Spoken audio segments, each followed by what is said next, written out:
I have no idea what's going to happen in 2024, but the one thing I'm absolutely sure of, it's going to be a very interesting year. And keep in mind the old Chinese saying, may you live in interesting times. That saying was actually a curse. Like most of you, I've been keeping a pretty close eye on the economy ever since 2020 with the shutdowns and everything else, global shutdowns. All right, so was that going to result in a recession, depression, booming economy with the reopening, inflation, deflation? How was it going to play out? And I really didn't have a clue. I think I made some really good calls early on. I called for inflation. Matter of fact, I was pretty spot on that, I think. But I just really wasn't sure how the rest of it was going to play out. Okay, so I was just on the fence and watching. Well, I'm not on the fence anymore. I'm going on the record right now. My prediction for 2024 is we're going to have a really bad recession this year. Okay, and maybe I'm wrong, and hopefully I am wrong.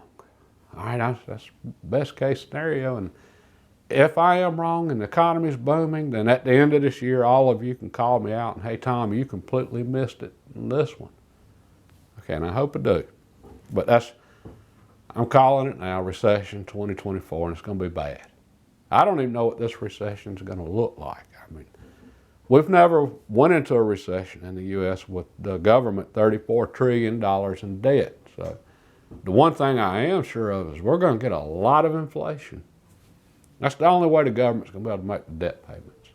That's how they're going to get rid of this debt. They're going to just inflate it away. And anyway, all right, so I have no idea what it's going to look like in practical terms for the average everyday person. All right, but what made me decide, okay, we've reached the tipping point, we're going into recession this year.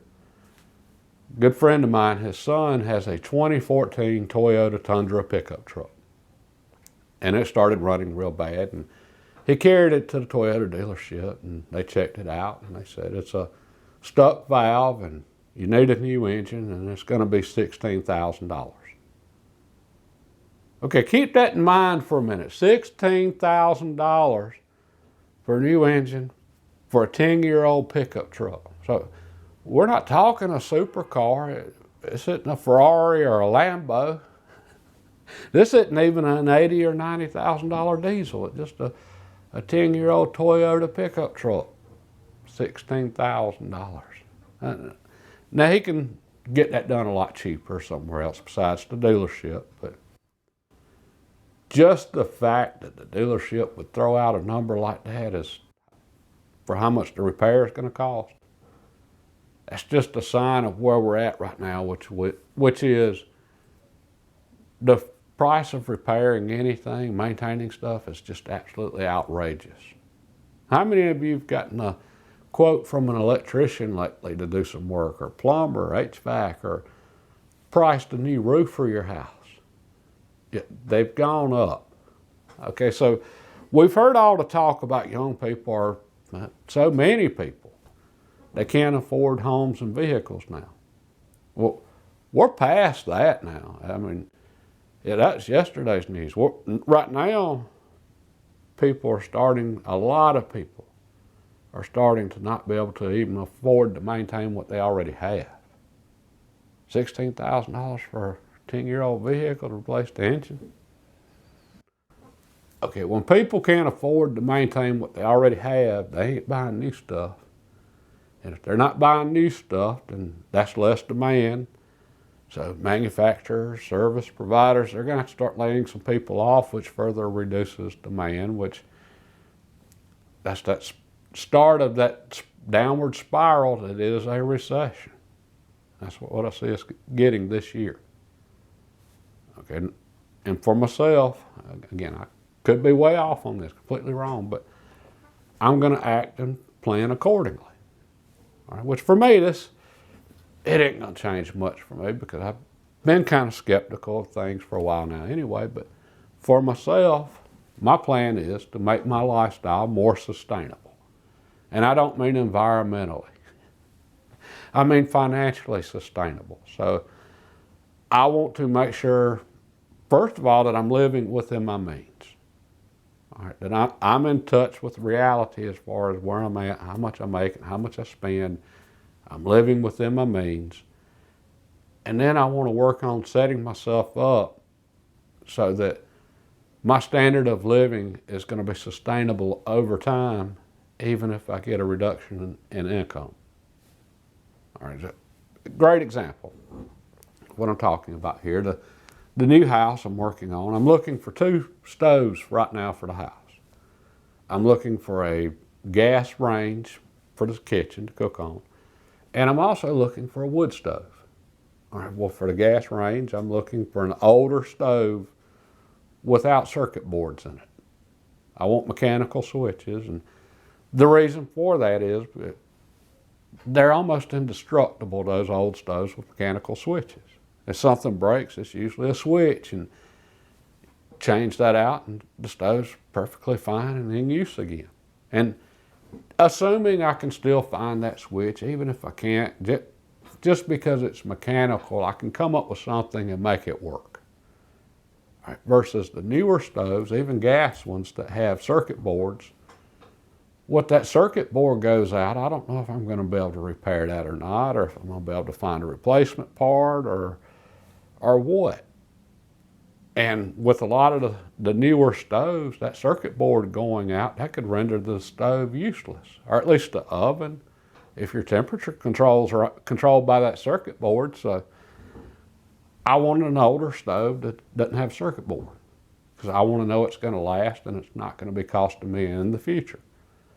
And then if gas prices, natural gas, if it becomes really volatile in gas prices, like it did 2008, okay, I've got a wood heater, I said wood stove, a wood heater that I can also cook on. I've got it for a backup because my main heating source for the house is going to be gas also. Well, that wood heater could definitely reduce my dependency upon gas. All right, well, if gas prices, natural gas prices get really volatile, that could be a really big burden financially. And I remember in 2008, there were a lot of people that were in a bind because they're all of a sudden getting $600-700 heating bills because natural gas prices went through the roof and with the volatility then. All right, so I want to make sure I have other options if prices do become extremely volatile, and not just for gas. All right, this is for food also. The things that we don't have any choice but to go pay for that we need, the necessities. Okay, so I'm looking at planting some fruit trees here soon. The fruit trees are not going to make me, self-sufficient. They're not going to make me completely self-sufficient. But that's okay. My goal was never to be completely self-sufficient. I just look at fruit trees as just a nice treat. I like fruit. Okay, well, if I've got some fruit trees out in the yard, and then depending on what I plant, I've got fresh fruit from late spring to fall. Okay, that helps with the grocery bill. I mean, it's not going to take it to zero, but it's going to help. It gives me some nice treats that are essentially free. I have to buy a few trees, so I have an initial investment, but a lot of the trees are just going to be from cuttings that I take off of fruit trees that I've already got, and then root those and get them started. So those aren't even going to cost me anything. And the fruits I'm focusing on it particularly right now, apples, pears, plums, and figs. And that's just because those fruits right there, they're not staples, but they sure can be used in a lot of things. They're versatile. Okay, well, that goes back to what I said about taking pressure off of the grocery bill. All right, so that's what I'm working towards at the moment, is to make sure I'm living within my means now and to make sure it's sustainable long term. So even the things I'm looking at purchasing now, I'm keeping that in mind.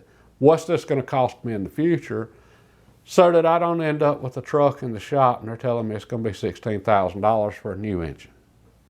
I hate starting off the new year like this, all doom and gloom, but hey, this is what I see coming, and I thought I needed to share it.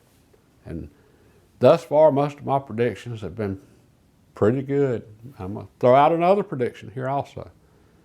by the end of the year, California is going to be bankrupt. I know that's out there, but we got a year to find out. And this isn't me just guessing. This is just simply a simple observation. Okay, the U.S. government's $34 trillion in debt, so the government's broke, which is why the Federal Reserve's already talking about pivoting and dropping interest rates. It's getting so the government can barely make the payments on the interest, on the debt. Okay, so they got to do something. And most of the people are broke and debt up to here. And again, we're to the point where so many can barely afford to maintain what they already have. If the people are broke, most of them, the government's broke, that's not a good recipe for a strong economy. Okay, and throw in, we've also got a lot of other fundamental changes that are already underway right now, and we're going to talk more about those next time. God bless and have a great day.